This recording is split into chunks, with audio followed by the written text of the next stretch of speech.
भैया जिन्ना हारेगा हिंदुस्तान जीतेगा। हम चाहने वाले तो हैं ओवैसी के, लेकिन सॉरी ओवैसी साहब के लिए हम वोट देंगे समाजवादी को ही। मैं तो ये चाहता हूँ कि कोई भी सरकार आए सबके लिए काम करे, ऐसी सरकार आनी चाहिए बस। कोई बराबर नहीं है, जो अपना भाई है वो असदुद्दीन ओवैसी है। 1 लाख के बाद बीएसपी जीतेगी, बीएसपी ही जीतेगी। क्या मुद्दे हैं, किन मुद्दों को लेकर 14 तारीख को वोट करेंगे आप लोग?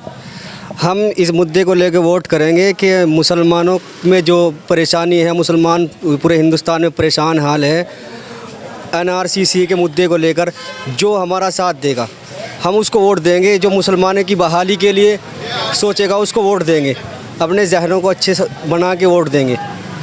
तो सीए एनआरसी वाले मुद्दे पर तो प्रियंका गांधी बहुत बोली थी, राहुल भी बहुत बोले थे, क्या कांग्रेस को वोट देंगे आप? नहीं, जो भी पार्टी, जो भी कोई भी हो, जो मुसलमान को अच्छी तरह समझेगी, अच्छी तरह पहचानेगी, जानेगी और मुसलमानों की बहाली के लिए काम करेगी, उसी को वोट देंगे। सूबे के मुख्यमंत्री हैं योगी आदित्यनाथ, वो कहते हैं कि इस बार जो चुनाव है वो 80 और 20 का है, यानी वो सबका, बीजेपी सबका साथ सबका विकास की बात करती है, लेकिन चुनावों के दौरान हिंदू मुसलमान करने लगती है। किस तरीके से देखते हैं आप? देखिए, बीजेपी जो फ़िरका परस्ती का जो बीज डालती है और आपने कहा कि विकास करती है, हमने देखा है कि आप खुद अंदाज़ा लगाए और खुद अनुमान लगाए कि हमारे मुल्क ने कितनी तरक्की की है, और जो दूसरे अमेरिका को ले आप और जो है चाइना को ले, वो कहाँ जा रहे हैं, और हमारा मुल्क जो है बिल्कुल निचली सतह पर चला गया। अब बीजेपी को देखिए आप, बीजेपी के दौर में जितने कांड हुए, रेप लिस्ट उठा के देखो, एनसीआरबी के आंकड़ों के मुताबिक देखें आप, तो आपको पता चलेगा कि हमारे मुल्क ने जो है कितनी तरक्की की है, कितनी जो है हमारी माँ बहनें जो है परेशान हैं, उनकी इज्जत आबरू जो है लूटी जा रही है, कितनी हत्या हुई है यूपी के अंदर 2017 से लेकर 2022 चल रहा है। इस जो है एनसीआरबी का जो आंकड़ा अगर आप निकालेंगे तो उसमें पता लगेगा। मैं एमआईएम को समर्थन करता हूँ, और जो लोग ये कहते हैं, मैं आपके चैनल के माध्यम से बात भी पहुंचा देना चाहता हूं, वो इसलिए पहुंचा देना चाहता हूं कि जो लोग कह रहे हैं कि भाई यूपी में आने से जो है, ओवैसी साहब के यूपी में आने से जो है बीजेपी जीत जाएगी और बीजेपी निकल जाएगी, तो मैं उन लोगों से सवाल करता हूं कि 2017 के इलेक्शन में जो है बीजेपी कैसे जीती, हालांकि ओवैसी साहब तो यूपी के अंदर नहीं थे, आपको पता है 2014 के अंदर भी नहीं थे, फिर बीजेपी कैसे निकल के चले गई? अब आप जो लोग कहते हैं, या तो वो ये बात साबित करें कि हमने जो है वोट जो है समाजवादी को वोट किया हमने, लेकिन फिर बीजेपी क्यों जीती? बताइए भाई साहब, समाजवादी पार्टी वाले। हाँ जी, इन्होंने बात की है बीजेपी मतलब ओवैसी का जो फ़ायदे की बात की। मैं कहना चाहूँगा कि ये तो वही काम हो जाएगा, ओवैसी सिर्फ एक समाज को लेके चलते हैं, सिर्फ मुस्लिम समाज को, फिर बीजेपी में और ओवैसी में क्या फ़र्क रह जाएगा? ओवैसी तो दलित की बात करते। नहीं, वो सिर्फ कहने की बातें तो वो भी सबका विकास की बात तो वो भी करते हैं बीजेपी, ठीक है। अब कहने को तो कोई भी करते हैं, लेकिन सिर्फ ओवैसी की उनकी पार्टी का नाम देख लो, सिंपल सी बात है, ठीक है। एक मतलब वो अगर वही मतलब मुस्लिमों की बात करेंगे तो सर, अब हमारे महबूब नेता है अखिलेश यादव जी, वो सिर्फ सर्व समाज की बात करते हैं, और ये 80-20 का जो योगी जी ने नारा दिया, हमारे अखिलेश यादव जी ने नारा दिया 85 और 15 की लड़ाई होगी, एक तरफ 15 और एक तरफ 85 कौन है? 85 अखिलेश यादव जी, समाजवादी पार्टी। 85 में भी हम हैं और 15 में भी हिस्सेदारी है। देखिए, इस बार जो मुद्दा है यूपी चुनाव का, वो विकास का मुद्दा है, रोजगार का मुद्दा है। ना तो यहाँ रोजगार है, ना विकास है, सिर्फ और सिर्फ फीता काटने वाली सरकार है। ये काम हमने किया, ये देखिए आप फ्लाईओवर्स आए होंगे, आप ये फ्लाईओवर समाजवादी पार्टी में इसका बजट पास हुआ था, वहाँ काम शुरू हुआ था, लेकिन फीता काटा किसने? इन सरकार ने। फीता काटने वाली सरकार है। विकास को देख लीजिए। रही बात, अब अभी आपने देखा कि कोविड था, कोविड में लाशें कैसे नहरों में तैर रही थी, जमुना में तैर रही थी, कितने लोग मरे, कहाँ है उनका डाटा, कहाँ मेडिकल हमारी, कहाँ ऑक्सीजन के प्लांट है? कुछ भी नहीं था। इतना बुरा हाल हुआ, मैं बता नहीं सकता। लोगों ने यहाँ तक कि अपने माँ बाप को, बहनों बेटियों को साइकिल पर उनको लेके चले हैं, और हर तरफ हर तराई मची हुई थी, रोहराट मचा हुआ था। रही बात रोजगार की, रोजगार कहाँ है? किससे पूछ लो आप, कौन रोजगार पे यहाँ सी? जो इन्होंने रोजगार देने का वादा किया था, कोई रोजगार नहीं है। लेकिन जो अखिलेश यादव जी का जो विज़न है, वह जो उन्होंने अभी घोषणा पत्र किया है, किसान को देख लो आप, किसान का बिल देख लो आप, कितने % जा रहा, 3 गुना बिल बढ़ा दिया। और जो इन्होंने बात की थी 15 दिन में गन्ना का भुगतान का, कौन सा भुगतान हो रहा है? मैं कहना चाहता हूँ, एक मंत्री है हमारे यहाँ करीब के, उन्हीं की मिल का भुगतान नहीं हुआ है। तो ये जो घोषणा की है, घोषणा पत्र जो जारी किया है समाजवादी पार्टी ने, उसमें कहा है कि जो 15 दिन में हम गन्ने का भुगतान को निश्चित करेंगे, 300 यूनिट बिजली फ्री देंगे, सिंचाई के लिए बिजली भी मुफ्त देंगे, और आपका जो सिंचाई का बीमा और ब्याज मुक्त आपको लोन प्रोवाइड कराया जाएगा। और रही बात ये लिए 22 लाख रोजगार आईटी के सेक्टर के लिए। पहले भी 2012 से 17 का जो भी मैं सरकार थी, जब भी आईटी का जो हब बना था लखनऊ, उसमें भी रोजगार दिया था। इस बार भी 22 लाख रोजगार का वादा किया गया है। हमारी पार्टी है सेकुलर, ठीक है, जिसको बोलते हैं, जो जीता वो दिखेगा उसको देंगे टिकट, उस पर खेला जाएगा। मसला कैंडिडेट का नहीं है यहाँ पे। और रही बात, मेरी बात सुनो, मुसलमानों के लिए क्या नहीं हुआ 2012 से 2017 तक? हमारी दंगे भी हुए 2013 के दंगे भी। दंगे वो बीजेपी ने कराए थे। दंगे फिर 5 साल जब से बीजेपी सरकार आई है क्यों नहीं कर? कार्रवाई भी हुई उन पे। रुको एक मिनट, कार्रवाई है उसके बारे में भी तो बात करेंगे। मसला दंगों का नहीं है। दंगे अगर हुए तो वो किसी जो दोनों सामने गुट लड़े आपस में, वो उनकी गलतफहमियों की वजह से। मसला है जो उत्पीड़न मुसलमानों का हुआ, बात इसकी है, मुसलमानों का नहीं, हर गरीब का उत्पीड़न हो रहा, हर गरीब का उत्पीड़न हुआ है। कि तुम जाके देख लो, अगर कोई उच्च या कोई दींग आदमी है, वो जाके किसी गरीब को कुछ कहते तो उसकी किसी गरीब की सुनवाई नहीं है कहीं भी, किसी पुलिस थाने में या किसी भी जगह। ये तुम देख। लेकिन बीजेपी बोलती है जब समाजवादी पार्टी आ जाती है तो गुंडाई बढ़ जाती है। वो सब कहने अफवाहें हैं, कोई गुंडाई नहीं बढ़ती।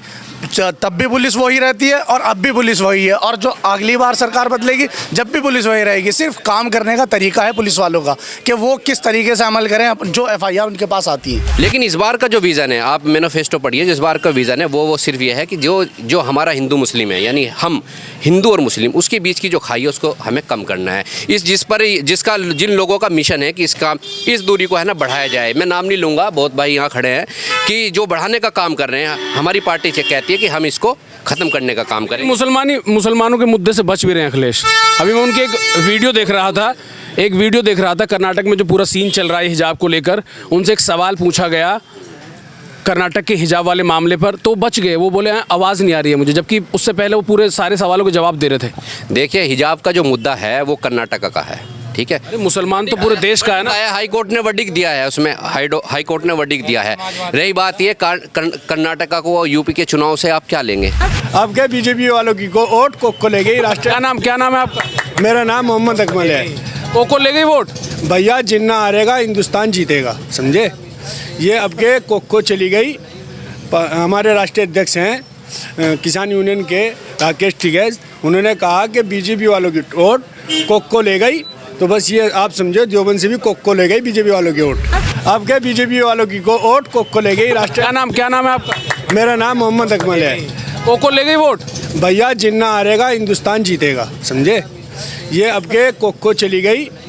हमारे राष्ट्रीय अध्यक्ष हैं किसान यूनियन के राकेश टिकैत, उन्होंने कहा कि बीजेपी वालों की वोट कोको ले गई। तो बस ये आप समझो, देवबंद से भी कोको ले गई बीजेपी वालों की वोट। तो यानी कि गठबंधन के प्रत्याशी जीत नहीं, वो कोई भी जीते। तो कोई भी कैसे जीतेगा? या मैंने कहा बीजेपी हारेगी, सब जीतेंगे। देखिए, मैं ये कहना, बीजेपी हराना है हमारा मकसद, सब जीत जाए। विज़न के साथ जो आया है, जो विज़न के साथ है, जिनका मैनिफेस्टो है, मैं पूछना चाहता हूँ, MIM वाले यहाँ खड़े हैं, हमारे भाई जवाब दे रहे थे, इनका मैनिफेस्टो आया है, ये क्या करेंगे जरा मुझे बताएं। मैनिफेस्टो आया है इनका? मैनिफेस्टो में कुछ कहा इन्होंने कि मुसलमान को हम ये देंगे, ये करेंगे? क्या मैनिफेस्टो? देखो, अगर आप ये सवाल कर रहे हैं कि MIM ने क्या कहा है कि वो क्या देंगे, अगर वो जीत के आते हैं या जीत के नहीं आते तो वो क्या देंगे। लेकिन मैं पूछना इनसे चाहता हूँ कि समाजवादी ने या हमें कांग्रेस ने या बीजेपी ने क्या दिया? समाजवादी ने क्या दिया? हमें कुछ नहीं दिया समाजवादी ने। अभी देखिए, अब तबरेज़ अंसारी को मारा गया, और अभी हाल ही में, मेरा नाम याद नहीं आया, उस नाम में जो है अखिलेश साहब ने जो है उसको 20 लाख का चेक दिया। लेकिन अभी एक मुस्लिम का जो है मर्डर हुआ था, उसके पास ओवैसी साहब का बयान मौजूद है। उसमें अगर आप देखेंगे, उसमें आप बयान सुने ओवैसी साहब का, उनके पास जाने तक के लिए भी तैयार नहीं हुआ। अखिलेश साहब उनके लिए पास जो है जाने के लिए तैयार नहीं हुए। उधर जो है अभी आपने कहा था कि भाई समाजवादी के अंदर जो है फ़िरका परस्ती नहीं है और तासुब परस्ती नहीं है, लेकिन देखा गया कि फ़िरका परस्ती भी है, तासुब परस्ती भी है। इसलिए पार्टी आप किसी पार्टी से ताल्लुक़ रखते हैं? हम कहीं से नहीं। ये पूछ रहे हैं ओवैसी ने क्या दिया और क्या दिएगा, ये बताओ। क्या नहीं दिया ओवैसी ने? पार्लियामेंट में कोई मुद्दा ऐसा रहा मुसलमानों का जो ओवैसी ने नहीं उठाया? बता सकते हो कोई? देखो, 3 कोई मुद्दा है ऐसा जो छोड़ दिया ओवैसी ने? और सामने की पार्टी ने उठाया, तलाक बिल उठा लो। देखो, हम ओवैसी के अलावा किसी ने उठाया? अरे बोल लो ना। हाँ मैं बता रहा हूँ। हाजी फजलुर रहमान, मैं बोल रहा हूँ। हाजी फजलुर रहमान को जदा भेज जाता है यहाँ से, उठाया उसने मुद्दा, उठाया उसने। देखो, हैं? मेरी एक- अभी हिजाब का मुद्दा उठाया उसने किसी ने? मैं ये जानना चाहता हूँ कि किसान का जो मुद्दा हुआ है, किसान का इतना बड़ा आंदोलन हुआ है, मैं कहता हूँ कि ओवैसी साहब ने किसान के मुद्दे पे, एमएसपी के रेट पे, सिंचाई विभाग, बिजली पे, इस पे इनका मैनिफेस्टो पे क्या कहना है, क्या ये करेंगे, वो जानना चाहिए। ये तो मुसलमानों की बात कर रहे हैं, ये कह रहे हैं कि भाई मुसलमानों के लिए कितना बोल रही है कोई दूसरी पार्टी। कादरी में अखलाक का कांड हुआ था। अरे 1 मिनट रुको। 1 करोड़ आप ही की पार्टी थी। हाँ, वो जो भी हुआ था, की बात। कार्रवाई भी हुई थी उस पे, और 1 करोड़ रुपया अखिलेश यादव जी ने दिया था। एक सरकारी नौकरी दी थी, एक गाजियाबाद में फ्लैट दिया था। जब उनके हाथों में ताकत थी, उन्होंने मुसलमानों को सपोर्ट किया। हमारी बच्चियों को सुनो, हमारी बच्चियों को 30-30 हज़ार रुपए तक स्कॉलरशिप मिली और कॉलेज में मिली। उर्दू टीचर विशेष भर्ती करके कराई दिया नहीं, उर्दू टीचर वो क्या। लेकिन 2019 से अखिलेश यादव जो हैं सांसद हैं, बहुत सारे मुद्दे उठे मुसलमानों को लेकर, लेकिन कितने मुद्दों पर बोले वो संसद में, ये पूछना चाह रहे हैं। मेरा भी सवाल है। सहारनपुर वो मुजफ्फरनगर में दंगा हुआ। हर मुद्दे पे बोलते, क्यों नहीं बोलते? वो बताओ कौन से मुद्दे पे नहीं बोले? देखो क्यों नहीं बोले? हर मुद्दे पे बोलते हैं, हर मुद्दे पे बोलते हैं।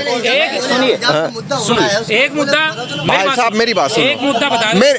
मैं इस बात का जवाब दूंगा, मैं इस बात का जवाब दूंगा। अब आप तो सीधा हिंदू मुस्लिम पे आ जाते हो, क्योंकि आपको मेरी बात सुनो, आपको तो सरकार में आना ही नहीं, आपकी तो एक भी सीट नहीं आ रही है। ठीक है, हम दिमाग से लड़ेंगे, जैसे बीजेपी चलती है उस हिसाब से हम मारेंगे। ठीक है, हम भी दिमाग से वोट देंगे। हम चाहने वाले तो हैं ओवैसी के, लेकिन सॉरी ओवैसी साहब के लिए हम वोट देंगे समाजवादी को ही। वोट तो सुनो, ये तो भाई इत्तेहाद हो गया, ये तो इत्तेहाद। सुनो, क्यों नहीं देने के?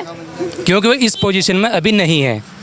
ओवैसी साहब इस पोजीशन में नहीं है यार। भाई क्यों नहीं है? अरे सुनो, मेरी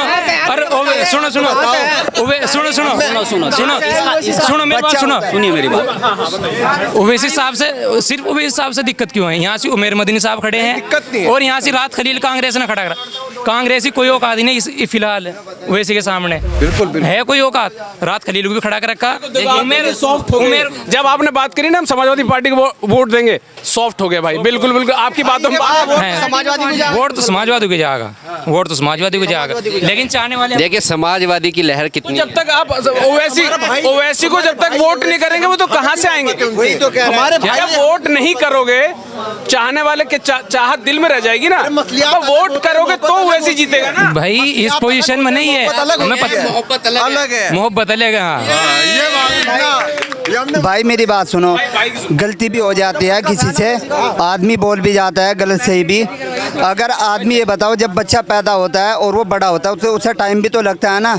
हम उसको अब सपोर्ट कर रहे हैं उस वैसी भाई को, अब हम उसको सपोर्ट करते करते इंशाल्लाह उसे तरक्की पे भी लाएंगे, और एक दिन आएगा कि वो इंशाल्लाह डिप्टी सीएम भी बनेगा। और उसको इंशाल्लाह जब तक वो, और दूसरी बात एक उस पर ये रखते हैं कि समाजवादी वाले भी और बीजेपी वाले भी, वो ये कहते हैं कि ये वैसी जो है इसका एजेंट है, बीजेपी का एजेंट है, ये उस पर तरह तरह के इल्ज़ाम लगाते हैं। ये गलत बात है। कर रहे हैं, हम नहीं बोल रहे। नहीं, बिल्कुल लगाते हैं। पता नहीं 12 मरतबा मैंने ऐसी वीडियो देखी है। और दूसरी बात ये है कि अगर कोई अपना मुसलमान भाई उठ रहा है, उस पर तरह तरह के इस तरह के इल्ज़ाम लगा करके उसे एक वो दिखाना चाह रहे, इस तरह कोई दबने वाला नहीं है। ये हमारा मुसलमान भाई का एक लीडर है, इंशाल्लाह हम इसको वोट भी देंगे और हर तरीके से उसके साथ में भी है। हाँ, एक बुजुर्ग भी हमारे साथ है। आप बताइए किस तरीके का माहौल है? सही माहौल चल रहा है। मैं तो ये चाहता हूँ कि कोई भी सरकार आए, सबके लिए काम करे, ऐसी सरकार आनी चाहिए। बस कोई भी आए, सब आए कि हमारे लिए तो, लेकिन सबके लिए। कोई कौन? आपके सामने कई सारे कैंडिडेट है, कोई कौन? आपको चूज करना होगा ना, आप सबको वोट तो नहीं कर सकते। मैं कुछ नहीं कहता, मैं सिर्फ यही कहता हूँ कि जो सबके लिए, सबके हित में काम करे। कौन है वो? कौन है? अखिलेश है? कोई सा भी हो, अब ये तो नहीं पता। कैसे वोट कैसे करो? जब सामने आवेंगे, भगवान से यही दुआ है मेरी कि उस आदमी को चुने जो सबके लिए सबके काम करे। कुछ तो आपने सोचा होगा कि भाई ये आदमी है जो हमारी बात सुन सकता है, कर सकता है। दुआ यही है कि प्रार्थना यही है कि भगवान ऐसे आदमी को चुन जो देश को तरक्की दे, सबको तरक्की दे। बहुत अच्छा, बहुत अच्छा। समझ गए जी? सही बात है। बस कोई भी हो। अब्बा कह रहे हैं कि बीजेपी भी समाजवादी भी सब ये बराबर है, कोई बराबर नहीं है। जो अपना भाई है वो असदुद्दीन ओवैसी है और वो हमारे लिए बड़ा है। लेकिन आप वोट आने वाले साइकिल को करेंगे? किसे नहीं, असदुद्दीन ओवैसी को करेंगे, असदुद्दीन ओवैसी को देंगे भाई वोट हम। आप वोट? हाँ उसको देंगे, बिल्कुल देंगे। देखो सभी आदमी हैं, हम पार्टी के आदमी हैं। कोई भी जो है जो भी हमारे बड़े हैं उन्होंने कहा है कि इन्होंने इनकी विचार जो मैं समझाऊँ बात को कि समानता की बात कर रहे हैं ये कि सबको समान लेके चलो, जैसे हिंदू मुस्लिम सिख ईसाई आपस में भाई भाई। इसी के साथ समाजवादी सरकार 2022 में एक बार फिर पूर्ण बहुमत के साथ आएगी इंशाल्लाह। पांचवी बार मुख्यमंत्री बसपा, अब के मुख्यमंत्री बनेगी बहन कुमारी मायावती। मैं बीएसपी का कार्यकर्ता हूँ, अब की बार बता रहा हूँ 1 लाख के पार है राजेंद्र चौधरी, 1 लाख के पार है, 1 लाख के पार, 1 लाख के पार है राजेंद्र चौधरी। अभी आप राकेश टिकैत के आदमी थे यार, अभी आप 1 मिनट में बसपा के हो गए, पीछे से पूछ के आए क्या? मैंने पूछा है, मैंने आपसे कहा कि बीजेपी की वोट को लेगा ही, ये कहा ना मैंने। आप अभी बोल भी रहे थे कि भाई ऐसा है कोई भी आए लेकिन बीजेपी ना आएगी, अभी आप बीएसपी आएगी, ये बात सही है। राजेंद्र चौधरी अब की बार 1 लाख के पार। यार पूछ के आए हो आप कहीं? नहीं, फोन आया, फोन बीएसपी का कार्यकर्ता छोटा सा फोन आया तुम्हारे? नहीं, ये नहीं, गलत। अभी आपने बोला कि भाई किसी को कोई भी जीते बीजेपी नहीं जीतेगी, रिकॉर्ड में, लेकिन अभी आप कह रहे हैं कि बीएसपी जीतेगी। 1 लाख के पार बीएसपी जीतेगी, बीएसपी ही जीतेगी। जिला सहारनपुर के अंदर आज मैं आपसे रूबरू हो रहा हूँ कि 5 सीटें बीएसपी की आएगी और 2 सीटें समाजवादी की आएगी इंशाल्लाह। याद रखना, जिला सहारनपुर से जी, याद रखना इंशाल्लाह। भाई जी इनका नंबर लेके रख लो, जब सुबह सो के उठेंगे कल को किसी और को वोट देंगे, पूछ लो। अब परसों किसी और को देंगे, जब बटन दबाएंगे बटन क्यों दबाएगा, वोट खराब हो जाएगा इसका। तो ये जनता थी, आपने सुना इन लोगों को, ये देवबंद के लोग थे जो अपनी अपनी अलग अलग राय रखते हैं, लेकिन नतीजे 10 मार्च को आएंगे, सब पता चल जाएगा कि कौन जीत रहा है कौन हार रहा है, किसने किसको वोट दिया। देखते रहिए THP न्यूज़। मैं आपके साथ शाकिर, मेरे साथ कैमरामैन है रिजवान। शुक्रिया।